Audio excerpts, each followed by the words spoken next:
si j'échoue, j'échoue. C'est pas grave. Hello, hello. J'espère que vous allez bien. On se retrouve pour une nouvelle journée. Hier soir, j'ai fait valider à deux de mes copines le premier vlog monté et j'ai eu que des bons retours. Donc, je suis contente. Plus qu'à monter les 29 autres. Hier, j'ai encore été sujette à l'avis d'un proche qui m'a dit oui, donc tu continues l'architecture d'intérieur. Oui, oui, je continue. Du coup, la formation que tu vas faire en céramique, là, tu vas pas en faire ton métier.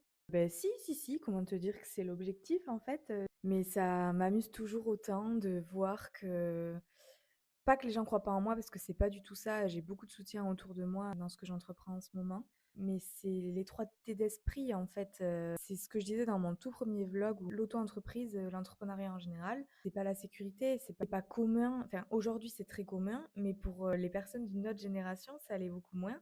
Et c'est surtout à ces personnes-là que je me heurte finalement. C'est pas les gens de mon âge qui sont choqués par ce que j'entreprends, même s'ils m'apportent tout leur soutien, c'est quelque chose qui est étranger pour eux. Et j'en parlais avec mon grand-père hier soir. Il me posait des questions en fait sur comment fonctionnait une micro-entreprise. Et il me dit, c'est vrai que moi, je me suis jamais renseignée là-dessus, j'en avais pas besoin. Il me dit, j'y connais rien.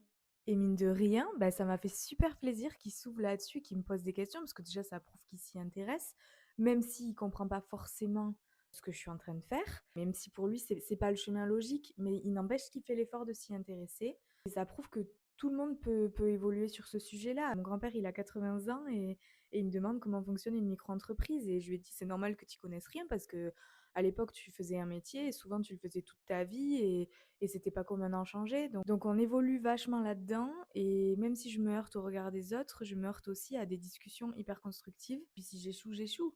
C'est pas grave. Mais enfin, je réessayerai, je testerai autrement, j'apprendrai de mes erreurs. La semaine prochaine, je commence aussi les stages chez la céramiste. À partir de la semaine prochaine, ça risque de bouger un peu plus. Je sais pas jusqu'où je vais tenir ce journal de bord. Je m'étais dit 30 jours pour avoir 30 vlogs d'avance. Est-ce qu'après je change de format ou pas? Je sais pas. Je verrai selon vos commentaires et je vous reposerai les questions en story. Voilà, je vous dis à demain.